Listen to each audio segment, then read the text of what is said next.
Oh, it just got expensive in our studio. Why?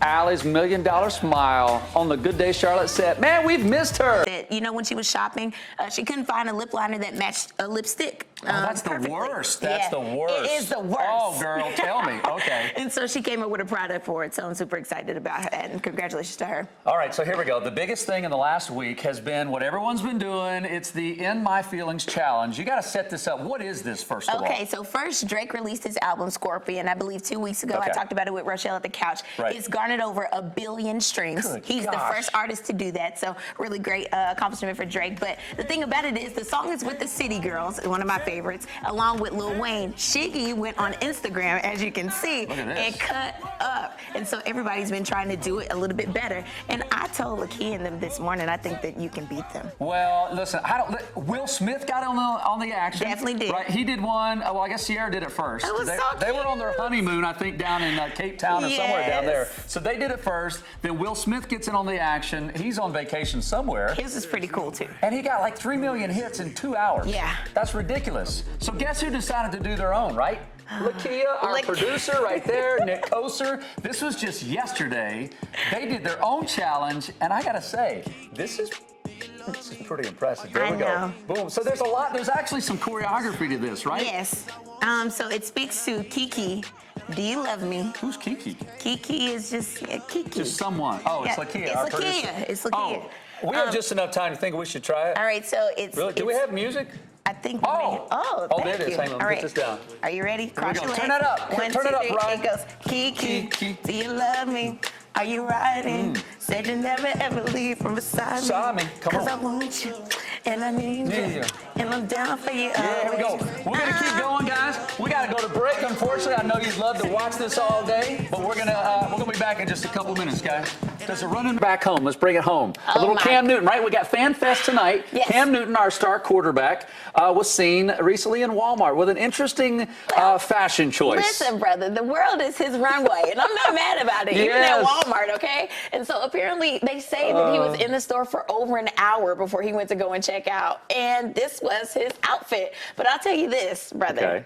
I wish that I was a cashier because, baby, my register would have been broken that day. Would you have even been able? You wouldn't have even looked. You wouldn't have even scanned. You would have just. You would have been doing this the whole time. What's wrong with this thing? Yeah, I just don't know what's going on with it. Yeah, you would have been. Oh my God, you would have been all up going. Where's your shirt, Cam? Let me feel those. Let me take you to aisle 9. Oh dear, yeah, you absolutely would have. We'll have to see if our Nick Koster, with his Drip Chronicles, I'm about to say if he maybe copies that. I'm about to say he should copy that one for weather one day. I think he should. That's a good idea. Joining us right now with some tips on achieving work and school balance at home is entertainment journalist Allie Lynn. Good morning to you, Allie. Good morning, Sharon. How are you this morning? Doing well, doing well. And you know what? Moms and dads really need your help, and you're going to be sharing with us, our viewers, the Ready, Set, Go method, starting off with Ready for Routines. Yes, for sure. You have to be ready in order to get ready, right? You got to stay ready. A routine has to be key. All kids are different, Sharon. So some work better in the morning, some work better in the afternoon. Once you find what routine works best, of course, you build a schedule around that. And while you're building that schedule, you also have to make sure that you put in a couple of breaks, if you will. You have to help to build your child's mental stamina as well as your own and give everyone a break, right? I like that break. And then number 2, setting boundaries. Setting boundaries is also super important. The biggest thing in this department is designating a real workspace. A staple rule for me, Sharon, was that I couldn't be in pajamas after 9 a.m. and my bedroom, like my bed, could not be my workspace. I had to find the living room, the kitchen area, the dining room table, taking it back to the old school days. You have to create a clean and clear environment for your child to learn and be their best selves. We got a big star on the TMZ Celebrity Tour. We got Kevin Hart. No! Yeah. Seriously? And so we're cruising down Sunset, and we see him over at the Mondrian. And so I end up getting off the bus, and I end up walking across the street. You dodged traffic? Yeah, but it was okay. So I got across the street, and I see Kevin. He turned around, he was like, Allie, and I was like, hey. I said, can you come to the bus? He said, no. I can give you a message. Allie not only is somebody who's representing your brand very well, but Allie just chased me down from the street in the restaurant, and once she said TMZ, I said, Allie, whatever you need. Into this hotel. And then he goes on to say, Everybody on the bus right now, y'all trust Allie. For a second, but it's really actually kind of legendary. I mean, he daps him up, gives him a little brief hug, and then he's out for the count in 3, 2, 1. Oh my gosh. You know what, good for Chris Brown to be able to just sort of react quickly and not, get it back to his parents like that. Oh my gosh. You know, it's my husband in my head. I would have did the same thing, but I had to be at work the next morning. That's the only difference. The local teenager helped launch the dance craze called Renegade, and then Jalea Harmon got the chance to perform it in front of the crowd at the NBA All-Star Game this weekend. Entertainment reporter Allie Lynn has more via Skype this morning. Hey, Allie. Good morning, Katie Bug. How are you? I'm great. Thanks for joining us. So wait a minute. She's only 14 years old? Only 14 years old, and the girl has the whole nation rocking and rolling. It's crazy. So the song came out last year, of course, a K-Camp on his album, of course, in June 2019. But the song is really just now taking off. So much so that everybody is doing it. She performed it, of course, yesterday or over the weekend, like you said, in front of thousands at the Chicago United Center, and it's been viral. Well, and then the NBA tweeted the performance because, yeah, I mean, viewers at home didn't get to see it because it was during like a commercial break that they performed it on. But then they tweeted it, and now we got to see how cool it is for her to do it in person. But I also want to hear who you've got behind you here. Well, I don't know if you knew this or not, Katie, but I also teach middle school English here in Jacksonville, Arkansas, at the best school in town at Lighthouse Charter Academy, okay? And I had some of my my students, my scholars, who kind of helped me to kind of learn the dance too. So they taught me. Okay, I want to see them. I want to see them. Okay, let's see if we can teach them. Y'all think we can teach Katie real quick? All right, let's see it real fast. Ready, go. Hi, Morgan. Wait. Go. Woo, I love it. Katie, you think you can do it? No, I cannot. No, but I love watching y'all do it because you're rocking it. They're awesome. That's great. That's awesome. Allie, thank you. Thanks, guys. We appreciate it.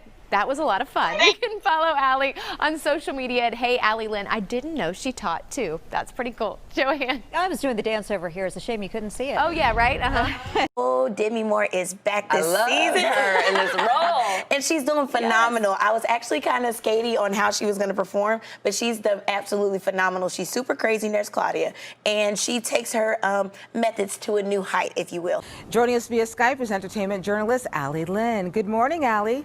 Good morning, Sharon. How are you, girl? I'm doing well. I'm doing well. So this is a big thing. Everybody's talking about it. We already heard from Dwayne Wade, Gabrielle's husband. He spoke via social media, and now Gabrielle's speaking out. What does she have to say? Well, today is Giving Tuesday, and Gabrielle Union is giving all of the shade via Twitter. So apparently, just like you said, Dwayne Wade has made his stance on Twitter. Well, Miss Gabrielle Union actually did a retweet. Here's what happened. So there was someone that tweeted and said, a solid apology comes in 3 parts, Sharon. Sincerely admitting wrongdoing directly to the party, be twice as loud correcting your mistake as you were making the mistake, and then lay out the steps to correct your behavior in the future. Anything less is just covering your own backside, okay? And Gabrielle Union tweeted and said this, and this. Ooh, so Allie, let's go back. What was the main problem? What was she saying? What was happening? So, of course, there's been a lot of controversy concerning America's Got Talent. As far as we know, of course, her and Julianne came to replace Heidi Klum and Mel B this past season. Well, apparently there was a lot of run-ins as far as the producers were concerned.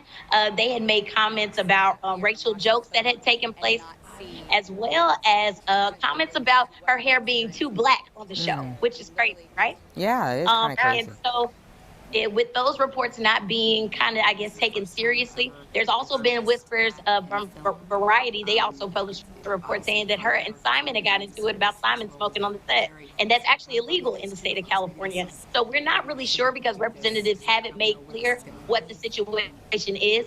But NBC did make a statement to CNN earlier this week saying that they were interested in hearing more of unions' concerns as to how they can fix the problem. Cardi B's baby shower, but she wasn't calling it a baby shower. Right, she called it a Barty shower. So anybody that's a fan of Cardi B, America's new favorite sweetheart, they already know what the deal is. It's a Barty shower. So the thing about it is it was actually held in Atlanta, where she just moved to. And the theme of it was a Bronx fairy tale. Huge gift to Atlanta's Morehouse College. Oprah Winfrey announcing she will make a $13 million donation to the school. Here to talk about that via Skype this morning is entertainment journalist Allie Lynn. Good morning, Allie. Good morning. How are you guys doing? We are doing great. This is some exciting news, and you know, it comes just a couple of months after Robert F. Smith agreed to pay the student loan debt of all the Morehouse grads. This is quite a trend. For sure. And that check just cleared on yesterday. So Oprah is in good company. So yesterday was the 30th anniversary of her endowment. It started back in 1989.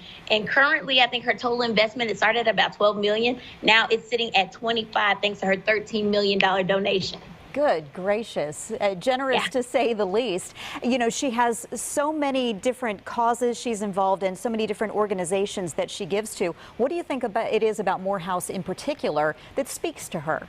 Well, you know, Oprah has really been a stickler about education. You know, she actually has her girls' school in Africa. Her and Gail really do care about giving back, right? And I know yesterday in her speech, and something that really stuck with me, she said, "I moved deeply. I'm very proud of you. I'm proud of everyone in attendance at this school who's seeking to know more about who you are, the value that you hold, and how you'll share that value with the rest of the world." So, you know, Oprah, she's always in the giving mood. I just hope that she could probably take care of some of my student loans. Star, who did you kill? Oh, mother. Ooh. Oh, that incredible amount of guilt there. Makes me sad. It was. Do you think it's real guilt? I do think it's real guilt, because the thing about it, I was talking to some of my friends, looking at some viewers' comments online. She really didn't do it. Her mom was an addict, and she said, "Hey, baby, hand mommy, you know, my medicine." And so she did what a child would be taught to do. So I don't think it's really, but she has it in the back of her brain, and she doesn't have any clarity from her dad because he's no longer with us because he got. As well, right. And that quote that we just saw there, I feel like it's sort of alluded to the fact that Simone is going to find out, right? And how's that all going to go down? It's not going to be good because Simone is kind of, I don't know. And she's younger sister, too, so it's a lot. I don't know. This is stressing me out. Joining me now via Skype with The Scoop is entertainment journalist Allie Lynn. Good morning, Allie. Good morning, girl. How are you? I'm good. I'm good. I cannot believe this. After more than 3 decades, 5 children, Sarah and her husband, Todd, are calling it quits. What happened? Give us the tea. I know. One would say it's trouble in paradise. I say it's trouble in Alaska. I don't know if Alaska qualifies as paradise, right? But apparently he went to file for divorce. The papers were filed last week at the Anchorage Superior Court, and it was actually kind of low-key because they actually used their initials and not their full names. So I guess they were really trying to keep things under wraps. But he says that there's an incompatibility of temperament, and it makes it impossible for them to live together under the same roof as husband and wife. How crazy is that? That is so sad. Mom shamed in the public for a choice she made with her daughter. Not cool. And so baby girl, Miss Maxwell, wanted to be kind of off of this character, off of Descendants, which is a really good movie, by the way. Yep. And I think that she looks so cute. And I don't understand why people just don't mind the business that pays them. You know what I mean? You're right. That's her child. And if she feels like that's what her child wants to do and she's okay with it, she's the parent. Let that baby live her best life. And a lot of times in the summer, kids like to get their hair colored, and then maybe it changes back or grows back, you know, when school starts. Yeah. I don't necessarily understand the harm with this. Pink let her baby dye her hair, too, so she kind of joined in the movement. So, yay, Pink. Yes, the couple got engaged, Ron, on March the 27th. So, word is that they actually had a special planned trip to go to Vietnam, of course, to Jeannie's hometown. And basically, of course, due to this coronavirus pandemic, all travel was restricted across the globe. So Jeezy did one solid and brought Vietnam to the States. And at his home in LA on a nice little quarantine little bay night, they actually made it happen. Yeah, you know, and it's probably something that we probably should have saw coming, because the two started dating back, I think, in November of 2018, correct? Yes, November 2018, after Jeezy was a guest on the show, they actually exchanged numbers. And it wasn't until August of last year that they went public. She actually showed up at the red carpet of his gala for his nonprofit Street Dreams in Atlanta, and then got everybody to buzzing. Yeah, I mean, from that red carpet event, both of those entertainers, they like to give back to the community, and that's something that she talked about a lot, them having a lot in common.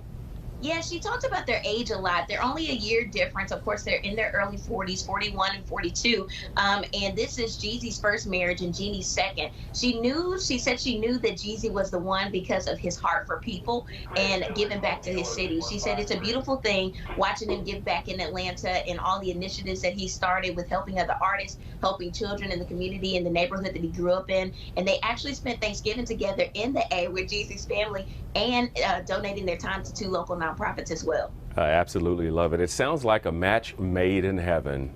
I'm telling you, think? they need to swing some of that this way. I hear you. Allie, thank you so much for joining us this morning. We'll talk to you soon, okay? All right, you can follow Allie on Instagram at HeyAllieLynn. Allie, I want to get your thoughts on this. Cookie and Lucius reuniting? Coocious. I'm all for it. I said Coolicious. Yes. I said Cookielicious. Yes, and you're like, no, I'm team Coolicious. Coocious. I'm all for it because they actually have this dynamic that is kind of really refreshing to see. They love each other, they hate each other, but it also makes for a really great story. Not only did that album debut at #1 on the Billboard charts, the messages in the music are sparking more interest in religion. Entertainment journalist Allie Lynn joins us with more on this topic this morning. Good morning, Allie. Good morning, Joanne. How are you? I'm doing great. So good to talk to you because before we get to sort of the religious impact that this music is having, let's just talk about the music itself and put into perspective for us the relevance of how well this is doing right now. I mean, literally, the album came out, of course, with Good Music and Def Jam on October the 25th, and it's moved a lot of units, so much so that it, of course, snagged a familiar spot for Kanye West, #1. He sided with Eminem for the most consecutive #1s on the Billboard charts with that. And the streaming numbers have been absolutely ridiculous, and that's actually what kind of transcends into the Google searches about this religious new bringing. Right, and let's talk about that because that's kind of the evidence right there that this is really speaking to a lot of people. You've got the trending topics on social media dominated by something from this album and the Google searches too. Talk about that. Oh my goodness, it's been phenomenal. And so Bible Gateway says that John 8 verse 33 and John 8 verse 36 have been searched 10 times more than what it's usually been. YouVersion, another Bible app, says that it's reported so much so those same numbers that the significance of it has been absolutely astronomical. And so that they're actually bringing potential new Bible readers and those that aren't familiar with the Bible at all. Google says that 700% increase has happened since the Jesus is King album. I mean, talking about who is Jesus, Jesus is King. I mean, a lot of people are clearly unfamiliar. So this is really, it's a whole nother generation. Yeah, no doubt. And he also performed at an event on Friday in Louisiana called a Sunday service. Tell us what happened there. Yeah. And so one of my favorite pastors, Pastor Michael Todd, he actually took us behind the scenes at Bethany Church in Baton Rouge, Louisiana. It was a pop-up performance with Kanye West and the Sunday Service Choir. And they said that it was a crowd of over 6,000 people that were there. And they actually did an altar call, Joanne, and it brought 1,000 people to Christ. I mean, accepting God as their Lord and Savior. Wow. And that's like phenomenal. Absolutely. Yeah, no doubt this is having an impact, and I'm sure we have not heard the last of this. Allie, thank you so much for your perspective. Thanks so much. You have a great day, and if you'd like to keep up with Allie, you can do so on Instagram at HeyAllieLynn. Fun news for Faith Evans. She's married Stevie J of Love and Hip Hop Atlanta. And so on Tuesday, he took to Twitter and said, "I love you, Faith Renee Jordan." And she said, "I love you too, Stevie Aaron Jordan." And that night, they got married in Las Vegas in their hotel room at 10:30 p.m. Good morning, Allie. Good morning, Joanne. Happy Tuesday. A big news, of course, last week. It was announced that Biggie would be joining the Rock and Roll Hall of Fame. Like, who would have guessed? They've been actually very, very favorable to a lot of big hip hop acts over the past couple of years, from Tupac, NWA, even Run DMC. So for Notorious B.I.G. to join this class is a really big deal. Right. He joins us as a first-time balloter too. So alongside Whitney Houston, T-Rex, and I think 9 Inch Nails as well. So this is a really big accomplishment. But the two people that are involved, though, is what's throwing everybody. All right, tell us who it is. P. Diddy and, of course, his late wife, Miss Faith Evans. And so this is a really cool situation because, of course, once he was gunned down in 1997, P. Diddy, Faith Evans, and 112 got together to do the I'll Be Missing You song. And literally it was like skyrocketing the response from it. And so for them to be joining forces again, like Bad Boy Family, like back in the day, this is a really exciting moment for music, for sure. Right, and with Diddy and Biggie going so far back, I mean, can we talk about his Instagram post? Diddy was so ecstatic to hear that he was going to be inducted. I'm telling you, Diddy is one of those guys. He's already naturally excited, but from his humble beginnings at Uptown Records to becoming the mogul that he is, I mean, he literally built Bad Boy Records on his back. And Notorious was one of those first acts that he really believed in and really could have stood the test of time, which he really has, even with him not being here with us today. He was a powerful force in hip hop. I mean, the legacy and impact that that man left on the culture is like not even to be compared to. And so the excitement in Diddy's voice, I just know that it's going to be a really great situation. Right. It's going to be well, and one of the great things always to watch about these induction ceremonies is just to really hear from the people that were close to the ones being inducted. So it's going to be something else. It definitely is, and to hear his heart from it, Diddy and Biggie go way back. So I know he has a really good story, and I'm praying for a great performance, Joey, and I need it. Yeah, absolutely. Allie, thank you so much. We're going to talk to you again soon. Okay, y'all have a good one. Yeah, and you can keep up with Allie on Instagram at HeyAllieLynn. We're in Detroit when you learned of her passing. Oh, Rochelle, very emotional day. Literally, my show was on from 10 to 2. I do middays in Detroit at 107.5. And literally, I found out 5 minutes before I went on air. The day before, I actually went to a press conference with some family and friends. And so I got to kind of meet and greet with a lot of them. But it was really... It was different being in Detroit, being new to Detroit, and then having to break such news over the airwaves. Really a radio memory that I really never forget. Entertainment journalist Allie Lynn joins us via Skype to talk about the evolution of TikTok. Good morning, Allie. Good morning, Sharon. How are you this morning? I'm doing well. First, what exactly is TikTok and how does it work? Okay, so TikTok is a short form, mobile, one-stop shop destination for like all things music and fun. So it's an alternative to Musical.ly. Basically what it is, you select a sound and you get together with your family or your friends and you kind of mimic whatever it is that the sound is.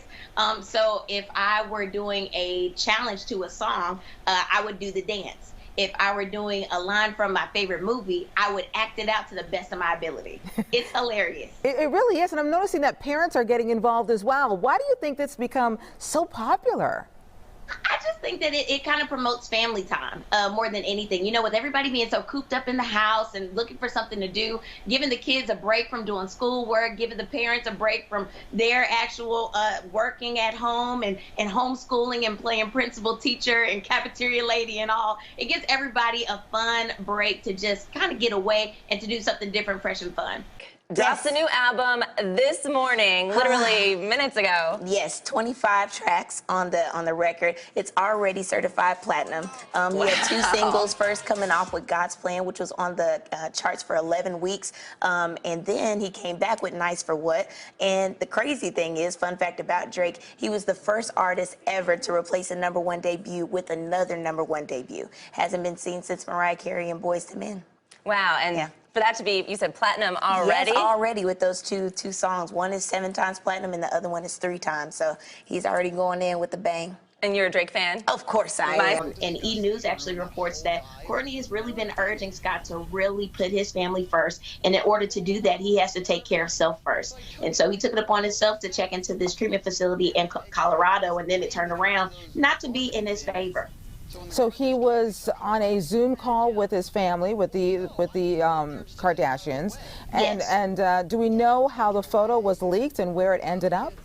They're saying that it was someone, of course, that worked within the facility, someone that was really close in dealings with him because he had only been there for a week. And so, of course, then violating those HIPAA regulations as well as an invasion of his personal privacy. Scott said it's time for him to go. So he immediately packed his bags, is what sources say, and he is currently on his way to Los Angeles right now. It's really a shame. Do we know what his legal team is saying and what they're going to do next? The legal team just says that they're moving forward, of course, with efforts to sue, of course, the treatment facility, as well as just trying to repair the story and the narrative, of course, why he got checked in due to grief and not substance abuse. They don't want anybody thinking that he's back drinking or he's back using cocaine. Yeah, he definitely struggles with a lot of demons. Okay, well, we'll continue to follow it. Allie, thank you so much. Take care. Thank you, too. And you can keep up with Allie on Instagram at Hey Allie Lynn. Caitlin? Singer Madonna has dated many guys over the years, but this new boo may be a little different than the rest. He is her 25-year-old backup dancer, and the 61-year-old queen of pop star isn't hiding it. Joining us now via Skype to weigh in is entertainment journalist Allie Lynn. Allie, hope you had a wonderful weekend. This is... Allie, you too, girl. And I come back from the Christmas holidays with this? I don't know. Right? Okay, so break it down for me. So Madonna, of course, you know, she just went on her tour or whatnot, and she had auditions a couple of months ago. And apparently, Mr. Malik Williams made the cut. And he's been her background dancer for a while now, but things started to heat up, I guess, behind the scenes. But it got serious over the Christmas holiday because she actually met his parents after a show. They went backstage, and of course the chef cooks this whole elaborate Christmas dinner, and she drops the L word, Natalie. She says, I love your son, and I think that he's so great, blah, blah, blah. And his dad is like, okay, so is this like a serious thing? Well, it gets super serious. She invites them to come back to 2 more shows at the top of next year, and get this, the flights have already been bought. Yeah. Oh my goodness. So do you think that this is just like a fling? Are they in the honeymoon phase, or what are we doing here? You know, we talked about this a little bit earlier. If it was reversed, like, would we be tripping as much? Maybe not. But I mean, Madonna, she's young, she's fun, she's always been this kind, and her dating kind of history is not like too steep to where it's just like absolutely out the park, right? So it's not average, right? But still kind of weird. I don't know if it's gonna last. I think it's more of the honeymoon phase. It sounds good, so we're just gonna go with it. Is filing to trademark Taco Tuesday. Joining me right now via Skype is entertainment journalist Allie Lynn. Good morning to you, Allie. Good morning, Sharon. How are you this morning, girl? I'm doing very well. I'm doing well. So first of all, how did this come about, and what exactly is Taco Tuesday? Taco Tuesday, if you know anything about LeBron James, the man loves tacos, okay? Yes. From anywhere on different recipes to try, who's in the kitchen making it with them, just all things tacos. That's LeBron's thing on Instagram and Twitter. And so he went on ahead. Apparently, they went to go and file the trademark paperwork on August the 15th. And he says that he's planning to do a couple of cool things with it. With more is entertainment journalist Allie Lynn via Skype. Good morning to you, Allie. Good morning, Sharon. How are you this morning? I'm doing well. I'm doing well. So let's talk about Future. He's doing something right because he's had a number of albums at the top. So let's talk about his latest success. Yes, well, he's flying high off life, just like you said, all pun intended. His latest album, High Off Life, of course, was released on May the 15th under Free Bands and Epic Records. And according to Nielsen, they said that he's moved 153,000 equivalent album units. Now, Sharon, that's a lot because 16,000 of those are actually real album sales. The rest of that can be accounted towards streaming. So it's a really big deal right now with him in this album. And it's a great thing front to back. So he's on to something. We have to say goodbye to our dear friend, Allie the Pup. We have loved Allie the Pup coming on our show doing entertainment reports, but big news, you're heading to Detroit in about a week. What are you doing? Got a promotion up there? Yes, so I'm going to still be with Radio 1. It'll be Hot 107.5. Okay. All right, and I'm going to be the new midday queen in the Motown. Listen, these are going to be some tough pumps to fill. Indeed, they're red bottoms too, so it's real tough. So it's a real deal right there. I'm going to paint mine, but listen, hey, we wish you the best of luck. We love you. Be safe. Think about us while you're up there, okay? I will. And as we go to break, just enough time to do a little kiki. Come on. Are you riding? Say you never ever leave from beside me, 'cause I want you. Veteran TMZ reporter Van Lathan has been fired after an argument with his co-worker Michael Babcock, according to Page 6. And some sources are saying they're stunned that it even came to that. We're checking in with entertainment journalist Allie Lynn with more on this story this morning. Good morning, Allie. Good morning, Joanne. I happen to be one of those ones that are kind of mouth drop, jaws drop, because this is really crazy. I used to work at TMZ a couple of years ago when I first got my break, and I've worked with both of them. And so I really think that this was just a situation gone wrong. So tell us a little bit about what went down here.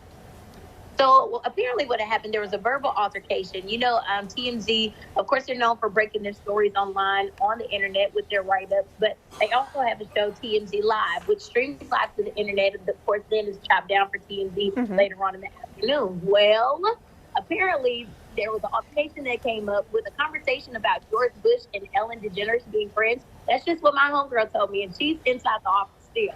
And apparently the cameras were still rolling, and I guess that Dan had made a comment to Babcock saying if he embarrassed him like that again, there was going to be some trouble. And whatever that trouble was, you know, it is what it is. It was never discussed, but he was suspended shortly after, and then days later, there was fired. But from sources telling me in the TMZ room, isn't that funny? Sources inside the TMZ room, they told me that there was some bigwigs that were there, people from maybe like Warner Brothers and like the bigger executive style. And so that was just the wrong day for a verbal altercation to go down in the newsroom. Yeah. Yeah. Timing is everything, right? Well, and I was going to say, since you do have a unique perspective here, you know both of them, you know the work environment, are you surprised something like this happened? Well, you know, of course, it always makes for good TV, right? TMZ is also known for its wittiness, its punchlines, and that's what we look for every day when we go into tape. I mean, literally, we tape our episodes at like 4 hours at a time. And they're early in the morning, so you get people at the top of the mind where your stuff is really juicing up and going. But, I mean, that's normal everyday behavior. A lot of people say that it's toxic. I enjoyed my time there, but it's also how you handle yourself, too. And sometimes Dan can be kind of passionate about things, and which you shouldn't apologize for, but I really think that it was just a case of timing gone bad. Yeah, that is unfortunate. Well, Allie, thank you for your insight on this. We'll talk to you again soon. No problem. Have a good one. You too. And you can keep up with Allie on Instagram at HeyAllieLynn. Yeah, and what's really weird is a few hours before it went down, Sean and Migos were getting along fine at the Venetian. They were laughing together. So something happened. What's their relationship to Sean Kingston? They're mad at him. Why? It started a long time ago. They got into it with Quality Control's Lil Yachty. It was over India Love, and Quavo came to Lil Yachty's rescue when they were beefing, and then they got into it from there. That was good. I don't understand, though. They're still getting divorced, though. What family hustle? It's like the hustle's over. We're breaking up. But isn't that just as watchable as when they're in love? People do love conflict. And T.I. and Tiny still have tons of mutual interests. They had 3 kids together. They just had the strip club that just opened not too long ago, V Live. Above all of that, Escape just announced that they're getting a reunion. What? We know! Another ticket to buy this summer. Chris Brown is still he's a big name, but his career is in some trouble. I will always love him. I love him. Still. Always will. Me and a couple of the tour people came to this class and had a great time. We did meditation and everything. He said you gotta come back. I am not a limber guy. Hey, listen, I'm not either, but I tell you, my lizard is pretty mean. What? I did my yoga for the first time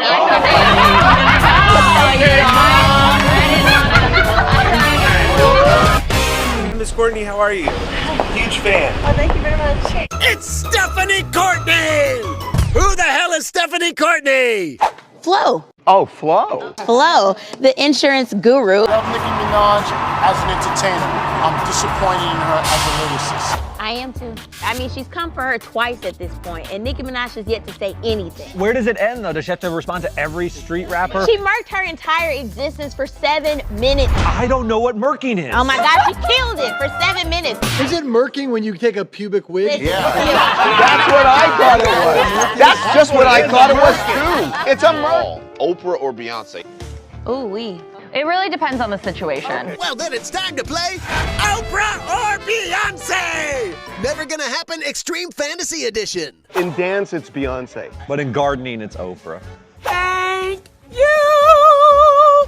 Okay, a girls' school. Oprah. How old?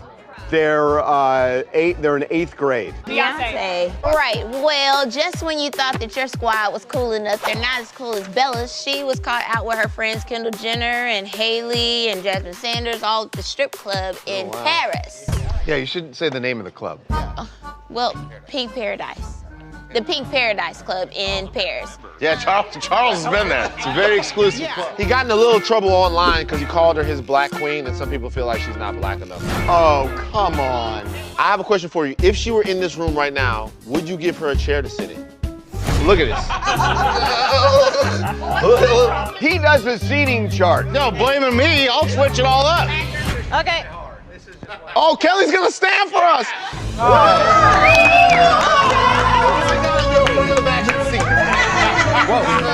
Kelly took her microphone though.